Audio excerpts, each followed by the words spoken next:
ముత్యంరెడ్డి హయాంలోనే దుబ్బాక అభివృద్ధి మైనంపల్లి హనుమంతరావు దుబ్బాక నియోజకవర్గ అభివృద్ధికి దివంగత నేత మాజీ ఎమ్మెల్యే చెరుకు ముత్యంరెడ్డి ఎంతగానో కృషి చేశారని మాజీ ఎమ్మెల్యే మైనంపల్లి హనుమంతరావు కొనియాడారు.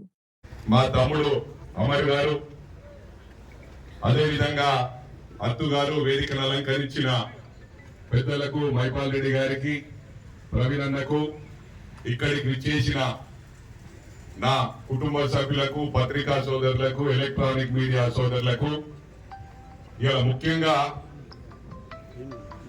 పెద్దలు, స్వర్గీయ తండ్రి సమానులు మా ముత్యమన్న జయంతి సందర్భంగా, అదేవిధంగా ఈరోజు విగ్రహాన్ని కూడా ఆవిష్కరించడం జరిగింది. ముఖ్యంగా ఒకటే గమనించాలి, గతంలో కంబైన్డ్ స్టేట్ లో, ఉమ్మడి రాష్ట్రంలో మీరందరూ కూడా గుండె మీద చేసుకుని ఆత్మ పరిశీలన చేసుకునే అవసరం ఉంది. ఎందుకంటే ఉమ్మడి రాష్ట్రంలో మా చెరుకు ముత్యమన్న చేసినంత పని గతంలో ఎవరు చేయలేరని చెప్పి కూడా ఈ సందర్భంగా తెలియజేస్తా ఉంటా.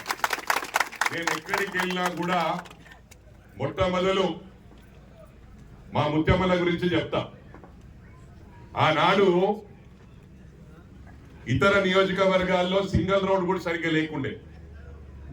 ఆ సమయంలోనే దుబ్బాక నియోజకవర్గంలో డబుల్ రోడ్లు, సెంటర్ లైటింగ్లు, లిఫ్ట్ ఇరిగేషన్ ప్రాజెక్టులు, ఇంత పని ఎవరైనా చేసిర్రా? నేను అడుగుతా ఉన్నా. మరి ఈరోజు ఎందుకు మర్చిపోయి ప్రవర్తిస్తున్నారో నాకు అర్థం అవుతలేదు. ఒకటి గమనించాలి, అటువంటి వ్యక్తి రాడు, రాబోడు, మళ్ళా పుట్టబోడు అని చెప్పి కూడా ఈ సందర్భంగా తెలియజేస్తా ఉన్నా. ఏదేమైనప్పటికీ కూడా నేను సీనానికి ఎప్పుడు ఒకటే చెప్తా, నా తమ్ముడికి నేను ఎప్పుడు కూడా అన్ని వేళలా కంఠంలో ఊపిరి ఉండే వరకు అండగా ఉంటానని చెప్పి ఈ సందర్భంగా తెలియజేస్తా ఉన్నా. మరి నాకు ఎయిర్పోర్ట్ పోయింది ఒకరు వస్తున్నారు కాబట్టి నేను ఎట్టి పరిస్థితుల్లో 3:30 వరకు ఎయిర్పోర్ట్ ఉండాలి. నేను సీనన్నకి చెప్పిన 11 గంటల వరకు వస్తాను. నా 11 కాదు 1 గంట వరకు రమ్మన్నాడు సీనన్న. లేదు 5 గంటలకు రమ్మన్నాడు. 5 గంటలకు మళ్ళీ వీలు పడదు, మీరు అందరూ పండుకున్నాక రావాల్సి వస్తుంది. అందుకు ఎట్టి పరిస్థితులు రావాలని చెప్పి 1 గంటకు రావడం జరిగింది. మళ్ళీ ఎప్పుడు పిలిచినా కూడా ఈ నియోజకవర్గంలో ఎలాంటి సమస్యలు ఉన్నా నా సమస్యగా పరిష్కరిస్తానని చెప్పి మీ అందరికీ ప్రామిస్ చేస్తా ఉన్నా. మళ్ళీ కలుస్తా, సీనన్ ఎప్పుడు పిలిచినా పలుకుతా అని చెప్పి మరోసారి మీ అందరికీ విజ్ఞప్తి చేస్తూ ఈ అవకాశం ఇచ్చిన నా ప్రియమైన సోదరులందరికీ కూడా ధన్యవాదాలు తెలియజేస్తూ సెలవు తీసుకుంటా ఉన్నా. అందరికి కూడా